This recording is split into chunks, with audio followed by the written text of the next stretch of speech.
masuk ke ini ya, ke internet lagi, yaitu bagian 2, subbagian A ya. Kalau kemarin kita sudah membahas internet, jadi pembahasan internet ini cukup panjang ya, internet ini karena banyak hal-hal yang harus diperkenalkan terkait internet. Jadi kita bagi menjadi 2 part. Nah, satu partnya itu menjadi 2 subbagian, subbagian A dan subbagian B. Nah, sekarang kita masuk ke part 2, subbagian A. Jadi keseluruhan part 2 ini kita akan membicarakan tentang email ya, lalu file transfer, lalu remote login, lalu ERC ya, lalu e-commerce, lalu e-learning, e-banking, e-government dan cybercrime. Nah, kita masuk ke yang pertama yaitu email ya, email. Kalau kita berbicara tentang email, jadi kalau email dalam istilah Indonesia itu kepanjangan dari electronic mail atau surat elektronik ya, adalah aplikasi yang memungkinkan para pengguna internet untuk saling berkirim pesan melalui alamat elektronik di internet. Jadi email ini tuh mirip dia seperti surat biasa ya. Bedanya kalau email itu dia tidak dikirim melalui pos seperti yang biasa dilakukan ya. Email ini dia melalui alamat elektronik di internet atau yang sering kita sebut dengan alamat email. Nah, para pengguna email biasanya memiliki sebuah mailbox atau kotak surat ya, elektronik yang tersimpan dalam suatu mail server. Suatu mailbox memiliki sebuah alamat sebagai pengenal agar dapat berhubungan dengan mailbox lainnya, baik dalam bentuk penerima maupun pengirim pesan. Pesan yang diterima akan ditampung dalam mailbox. Selanjutnya, pemilik mailbox waktu-waktu dapat mengecek isinya, menjawab pesan tersebut, menghapus atau menyunting dan mengirimkan pesan tersebut. Nah, layanan email biasanya dikelompokkan dalam 2 basis, yaitu email berbasis klien dan email berbasis web. Bagi pengguna email berbasis klien, aktivitas per-emailan dilakukan dengan menggunakan perangkat lunak email klien, misalnya Eudora atau Outlook Express. Nah, perangkat lunak ini menyediakan fungsi-fungsi untuk penyuntingan dan pembacaan email secara offline. Jadi dia bisa dibaca secara offline ya, atau saat tidak tersambung ke internet. Dengan demikian, biaya koneksi ke internet dapat dihemat. Koneksi hanya diperlukan untuk melakukan pengiriman atau penerimaan email saja dari mailbox. Sebaliknya, bagi pengguna email berbasis web, seluruh kegiatan per-emailan harus dilakukan melalui suatu situs web. Nah, dengan demikian untuk menggunakannya harus dalam keadaan online ya. Nah, alamat email dari ISP atau Internet Service Provider umumnya berbasis klien ya. Sedangkan email yang berbasis web biasanya disediakan oleh penyelenggara layanan email gratis seperti Yahoo Mail dan Google Mail. Jadi kalau yang Anda sering kita pakai itu ya, Anda dan saya sering pakai alamat Yahoo, alamat Gmail itu adalah yang berbasis web server ya. Jadi Anda harus online untuk membacanya. Tapi sekarang-sekarang ini ya, sekarang-sekarang ini dia bahkan sudah bisa offline ya. Ada beberapa aplikasi kayak Gmail yang di ponsel Android Anda itu dia menggabungkan keduanya. Jadi beberapa email yang sudah tersimpan di handphone Anda itu bisa Anda akses walaupun dalam keadaan offline. Tapi tentu saja Anda tidak bisa mengupdate mailbox Anda ya kalau keadaannya offline. Anda cuma bisa membaca beberapa email yang sudah tersimpan sebelumnya ke mailbox Anda gitu ya. Nah, beberapa pengguna email dapat membentuk kelompok tersendiri yang diwakili oleh sebuah alamat email. Nah, ini yang sering disebut dengan mailing group ya. Setiap email ditujukan ke alamat email kelompok akan secara otomatis diteruskan ke alamat email seluruh anggotanya. Mirip dengan WA group yang sering kita pakai sekarang ya. Jadi kelompok semacam ini disebut sebagai milis atau mailing list. Sebuah milis didirikan atas dasar kesamaan minat atau kepentingan dan biasanya dimanfaatkan untuk keperluan diskusi atau pertukaran informasi antar para anggotanya. Nah, zaman dulu sewaktu saya masih kuliah S2 ya sekitar tahun 2013-2014, milis ini tuh sangat ini ya, sangat apa namanya? Sangat populer lah di kalangan kita ya. Karena dulu ya WA group itu belum terlalu seperti sekarang ya, bahkan WhatsApp pun belum secanggih sekarang ya, dulu itu gitu. Jadi milis ini yang sering berkembang dulu. Nah, biasanya yang paling populer dulu adalah Yahoo Groups. Nah, lalu ada yang dinamakan lagi dengan file transfer ya. Fasilitas ini memungkinkan para pengguna internet untuk melakukan pengiriman, upload, atau menyalin download sebuah file antara komputer lokal dengan komputer lain yang terhubung dalam jaringan internet. Protokol standar yang digunakan untuk keperluan ini disebut sebagai File Transfer Protocol atau FTP ya. FTP umumnya digunakan sebagai sarana pendukung untuk kepentingan pertukaran atau penyebarluasan file melalui jaringan internet.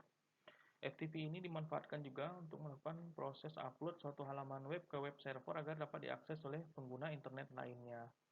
Jadi ini tuh yang sering kita gunakan ya, yang saat ini ya, proses pengiriman dan eh, penyalinan upload dan download. Ada lagi namanya remote login. Nah, remote login ini mengacu pada program atau protokol yang menyediakan fungsi yang memungkinkan kita pengguna untuk mengakses atau login ke dalam sebuah terminal dalam jaringan internet. Dengan memanfaatkan remote login, kita dapat mengakses sebuah host dari jarak jauh tanpa harus berhadapan dengan host bersangkutan. Kita dapat melakukan pemeliharaan, menjalankan sebuah program, atau malah menginstal program baru di remote host.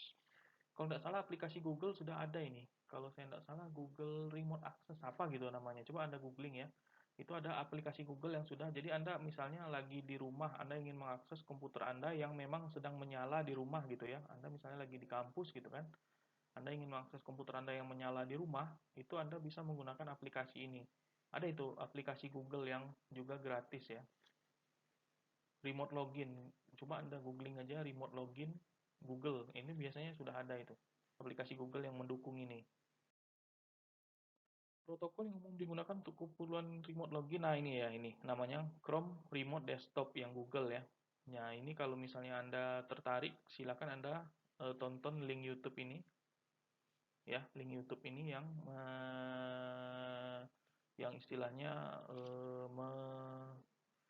menunjukkan kepada Anda tentang Chrome Remote Desktop ya. Nah, ada lagi IRC ya. Nah, IRC ini tuh yang sangat populer dulu ya, sebelum zaman WA dan lain-lain ini masuk gitu ya. Nah, IRC disebut dengan chat saja adalah suatu bentuk komunikasi di internet menggunakan sarana baris-baris tulisan yang diketikkan melalui keyboard. Biasanya dalam sebuah sesi chat, komunikasi terjalin melalui saling bertukar pesan-pesan singkat. Kegiatan ini disebut dengan chatting dan pelakunya disebut dengan chatter ya. Para chatter saling berkomunikasi secara berkelompok dalam suatu chat room dengan membicarakan topik tertentu dan berpindah ke dari modus yang publik ya ke modus yang private atau mengobrol berdua saja dengan chatter lain gitu ya. Kegiatan chatting membutuhkan software yang disebut dengan IRC client. Nah, ini yang paling populer. Kalau yang saat ini adalah software WhatsApp ya. Nah, kalau yang saat ini yang paling populer itu adalah software WhatsApp. Nah, WhatsApp ini sendiri adalah aplikasi instan to smartphone ya. Jadi bisa dilihat dari fungsinya hampir sama dengan SMS yang biasa kita gunakan zaman dahulu ya di ponsel lama. Tetapi dia tidak menggunakan pulsa, melainkan data internet yang digunakan oleh aplikasi WhatsApp ini atau yang sering kita sebut dengan WA ya. Jadi aplikasi ini tidak perlu khawatir soal panjang pendeknya karakter ya. Jadi kalau zaman dulu ya waktu Anda pakai SMS kan kalau saya tidak salah satu kali ngirim SMS itu tuh panjangnya 160 karakter ya. Ya, kalau saya tidak salah. Saya agak-agak lupa sudah lama tidak pakai SMS ya. Agak-agak lupa kalau saya tidak salah satu SMS itu 160 karakternya. Jadi kalau misalnya Anda kayak sekarang yang ngirim ke grup tentang info-info yang panjang sekali, nah itu bisa-bisa sampai makan 3 SMS itu. Nah, setelah itu masih disambung lagi dengan SMS lain. Jadi mungkin bisa 10 SMS dan kalau sekali kirim SMS itu kalau tidak salah dulu biayanya Rp350 kalau saya tidak salah satu kali kirim SMS. Bahkan beberapa ya mungkin seratusan rupiah gitu ya. Ya Anda sekali ngirim bisa kena Rp1.000 gitu, bahkan lebih gitu ya. Nah, ini yang sudah diminimalisir oleh WhatsApp gitu ya. Nah, meskipun merupakan aplikasi pesan instan, ada yang unik dari WA ini, yaitu sistem pengenalan kontak, verifikasi, dan pengiriman pesan tetap dilakukan melalui nomor ponsel yang sudah terlebih dahulu didaftarkan. Jadi dia kalau WhatsApp ini tuh dia mirip benar dengan SMS ya. Jadi memang dia melakukannya melalui nomor yang sudah Anda daftarkan ke WhatsApp-nya gitu ya. Tetapi ada juga dulu yang dulu pernah terkenal ya, aplikasi chat yang pernah terkenal itu atau BBM ya, zaman masih pakai BlackBerry dulu. Nah, kalau BBM ini dia tidak pakai nomor ya, tetapi dia menggunakan PIN. Nah, ada juga dulu yang sering terkenal, yang cukup terkenal juga Line ya. Mungkin sekarang Anda masih ada yang beberapa Anda yang pakai Line ya. Nah, kalau Line ini dia juga mendukung email dan nama pengguna gitu ya.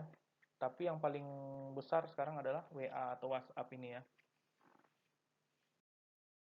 Nah, jadi WhatsApp ini tuh dia dapat mengirim file berupa foto, video, audio, dan kontak ya. Foto itu langsung dari kamera atau pengelola berkas atau galeri ya. Nah, video langsung dari video kamera, pengelola berkas atau galeri, dan audio langsung kalau Anda merekam suara kayak gini, Anda langsung bisa ngomong ke ponsel Anda dan langsung dikirim gitu ya. Nah, WhatsApp juga bisa mengirim lokasi atau location yang sering Anda sebut sebut Sherlock Sherlock gitu ya. Sherlock Sherlock gitu. Nah, lalu kontak. Nah, dia juga bisa mengirim detail kontak dari sebuah nomor telepon. Nah, lalu kita masuk ke e-commerce. Nah, kalau tadi kita sudah berbicara tentang aplikasi chatting ya. Nah, sekarang kita masuk ke e-commerce. Dari namanya kita sudah bisa menebak kalau ini berkaitan dengan kegiatan yang bersifat komersial. Istilah e-commerce yang kita bahas ini memang mengacu pada kegiatan komersial di internet. Nah, yang paling umum dalam e-commerce tentu saja aktivitas jual beli ya atau perdagangan melalui sarana internet. Nah, ini yang sering Anda sebut dengan topet-topet, Shopee-Shopee gitu ya. Itu salah satu penyedianya gitu ya. Nah, dengan memanfaatkan e-commerce, para penjual dapat menjajakan produk secara lintas negara bahkan ya. Kalau saya bahkan beberapa kali pernah beli dari Cina gitu ya, melalui aplikasi Alibaba, Banggood gitu ya. Yang bersifat karena internet itu sendiri tidak mengenal batasan geografis gitu ya. Jadi transaksi dapat berlangsung secara real time dari sudut mana saja di dunia asalkan terhubung dengan jaringan internet. Nah, bahkan aplikasi provider e-commerce lokal seperti Lazada, Shopee ya. Nah, itu sudah bisa ya melakukan Anda bisa membeli beberapa barang dari luar negeri gitu ya. Nah, umumnya transaksi melalui e-commerce dilakukan melalui suatu situs web yang selama ini berlaku sebagai semacam etalase bagi produk yang dijajakan. Nah, situs web ini yang menjadi etalasenya gitu ya. Nah, dari situs web ini kita dapat melihat bentuk spesifikasi produk lengkap dengan harga yang dipatok. Jadi kita bisa melihat foto produknya lengkap dengan harga yang dipatoknya. Nah, apabila kita sebagai calon pembeli tertarik, maka kita dapat melakukan transaksi pembelian melalui situs tersebut dengan sarana kartu kredit, transfer bank maupun e-money. Nah, yang e-money ini yang sering Anda sebut dengan OVO gitu ya, atau aplikasi Dana, GoPay gitu ya. Apalagi? Yaitu ya, OVO, Dana, GoPay, ShopeePay gitu ya, dan macam-macam gitu ya. Nah, di tahap selanjutnya, program di server e-commerce dapat melakukan verifikasi terhadap pembayaran.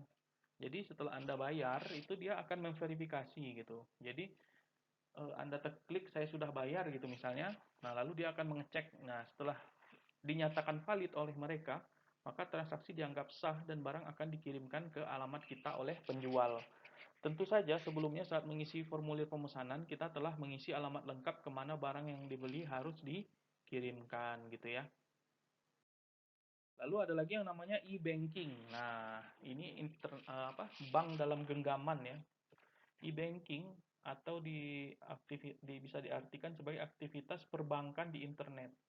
Layanan ini memungkinkan nasabah semua bank dapat melakukan hampir semua jenis transaksi perbankan melalui sarana internet, khususnya via web. Jadi apa yang bisa Anda lakukan di mesin ATM, itu seharusnya bisa juga Anda lakukan di aplikasi e-banking Anda gitu ya. Jadi mirip seperti mesin ATM lewat sarana internet, kita dapat melakukan aktivitas pengecekan rekening, transfer dana antar rekening hingga membayar tagihan-tagihan rutin bulanan dan melalui rutin bulanan seperti listrik, telepon dan lain-lain melalui rekening bank. Tapi satu yang tidak bisa kita lakukan yang bisa dilakukan oleh ATM ya yaitu narik duit ya. Karena tidak mungkin duit keluar dari handphone Anda kan. Nah, jadi cuma narik duit yang tidak bisa dilakukan oleh e-banking. Tapi transfer bisa gitu ya.